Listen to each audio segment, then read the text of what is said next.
So, you're going to have a baby. Welcome to Mother Love Child.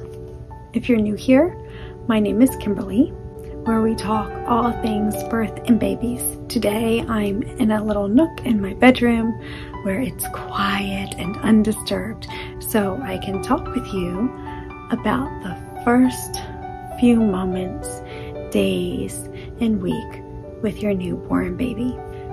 Later in this video, I will be sharing the #1 tip that I give to new postpartum mamas, what I share with them when it comes to that first 24 hours after baby is born. In this video, we'll be talking about the 3rd stage of labor and those first few days with your newborn baby. If you like these kind of videos, please like and subscribe and click that little bell notification. Okay. The 3rd stage of labor. The 3rd stage of labor initiates the beginning of life with your baby. It's the first time you feel your baby in your arms. You have those first moments of holding your baby, seeing your baby, hearing your baby's cries. These moments, they're what we've been waiting for, right? All throughout pregnancy. We finally have our baby.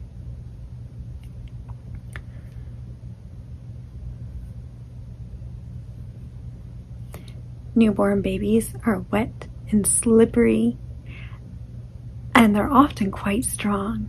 And we are equipped as their mothers to hold them and care for them at the time of their birth. It's common in the society where we live today, with many births happening in the hospitals, for nurses and care providers to stimulate and dry babies. And that's a very generous and with beautiful intention to help a laboring mother during her labor and meeting her baby.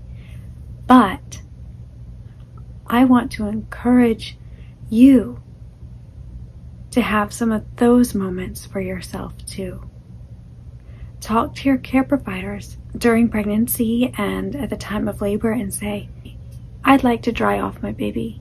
Can you give me the chance to do that? Can you allow me to dry my baby off? I can stimulate my baby. I can rub my baby's back. I can hold my baby up. Maybe it's just me, but I know there are others out there too who that first initiation of mother and child is just so, I mean, there isn't a word. I don't want to use the word special. It's more than that. It's the beginning of the bond. It's just those first moments. So I encourage you to ask to do those things, to take part in that type of initiation between meeting you and your baby. And remember, you're the boss of you and your baby.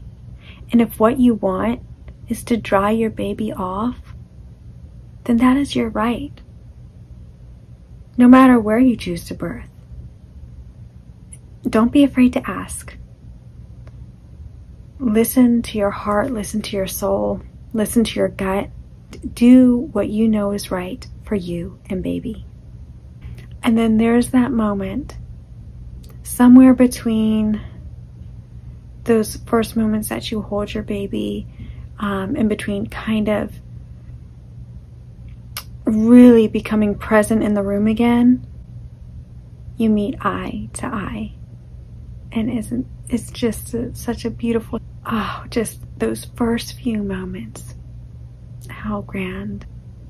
So you have your baby's dry and warm, you're together, and often here comes the baby hat. Baby hats, yay or nay? The newborn baby hat. What do you want for your baby? What do you want for you? Now, obviously, if it's cold, they're cold, and you put a hat on them and you help them keep warm. But sometimes it's not necessary. It's not cold. Maybe it's warm, or maybe the temperature's just right, or maybe you and baby are all snuggled skin to skin and your baby doesn't need a hat because they're plenty warm. And when there is no barrier between the mother's sense of smell and the baby's head,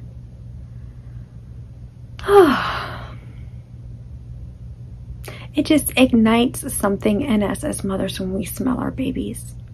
When a baby is safe and warm within the arms of its mother or father, that little newborn hat isn't necessary anymore. And you can enjoy every single little special sweetness that your baby brings in those moments. At this time, labor is still in process.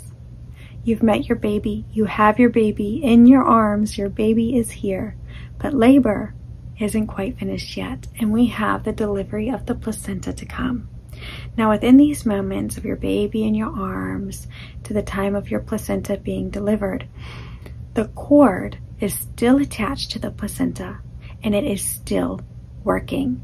The cord and the placenta are still working. The cord is pulsating. It's bringing blood and oxygen to your baby. I'm going to say it again. The cord is still pulsating. It is still bringing blood and oxygen to your baby. Just as it brought oxygen to your baby in the womb, it is bringing oxygen to your baby right now while your baby is in your arms. Your body is this magnificent thing that knows how to keep babies alive. It knows what babies need. And in those first few moments of your baby being born, your baby is still receiving blood and oxygen from the cord. So your body will continue to have contractions. Your uterus will continue to contract. So, it's like one of those things, the baby's here. And then it's like, my belly, my uterus, it's still contracting. And these contractions are working to release and to expel the placenta. So they're very important contractions that help to close this beautiful process. Welcome them. They are helping you. They're doing exactly what your body needs them to do. You want these contractions after the birth of your baby. So the delivery of the placenta can be anywhere from a few minutes to an hour, give or take, once the baby is born.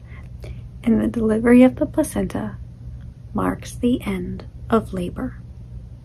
The first 24 hours after birth.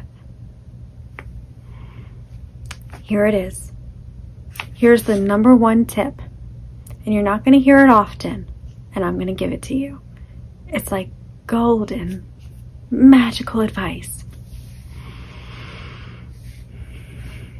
Labor is hard work. It's hard work for the mother, and it's hard work for the baby. We get tired. We are tired after labor. The mother is tired, and the baby is tired. Now, newborn babies feed often, but within this first 24 hours after birth, there is usually at least one stretch of a long nap. Oftentimes, mothers are told to wake their baby and feed them every 2 hours, or don't go past 3 hours. And I'm here to let you in on a little secret. Let a sleeping baby sleep. But within these first 24 hours, if it's more than 5 hours, then wake your baby and feed your baby. Within the first few days and the first few weeks, If your baby likes to take those long 4 or 5 hour naps, go ahead and nurse your sleeping baby at that 5 hour mark. Don't go past the 5 hours, but take them. Take them. If your baby is sleeping, sleep. You are going to be tired. Take that first beautiful long nap together. You both need it, and you both will feel so much better afterwards. And it's not common for babies to continue to take long naps like that, but within those first 24 hours, it's very common for a baby to take one long nap. And it's super beneficial for both mother and baby. Within those first 24 hours, feed your baby often, at least every 2 hours. And usually newborn babies within those first 24 hours are going to be demanding to eat more than every 2 hours. Those first 24 hours, you'll be blissfully tired. It's one of those things where, yes, you're exhausted, but so excited and so grateful and just in awe of what life has created. In those first few days when you're getting to know baby and baby's getting to know you, that's what that time is for. It's for you to get to know your baby and for your baby to get to know you. That's all. Snuggle up in that nest and get to know each other. Rest, eat, feed your baby, care for your baby. That's what those first few days are for. Less is more in these first few days. And then towards the end of these first few days, a big shift is going to be happening in your body and your milk is going to begin to come. Now, whether you are choosing to breastfeed or bottle feed or formula feed, whichever you choose, at the end of the first few days is when your milk is going to begin to come in.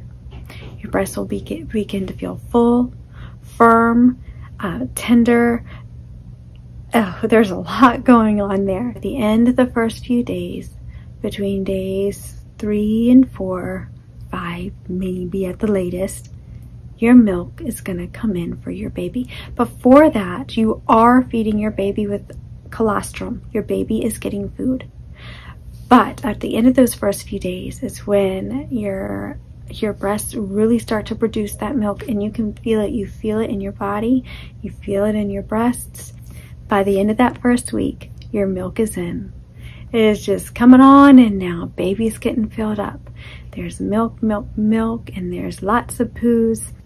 Sleepless nights, feeding and caring for your newborn baby.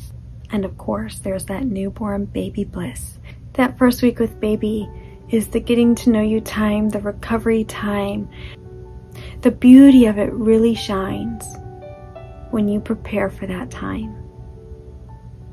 Preparing for early postpartum, I would put at the top of the list of pregnancy to-dos. Prepare for early postpartum. Allow yourself time and space with your baby without any other pressures, any other things that you would normally do during the day. Have somebody else come and do those things so you can just focus on you and your baby. In the next video, we'll be talking about care for the postpartum mother. So be sure to look out for that. If you liked this video today, please like and subscribe. And remember, you were born to do this.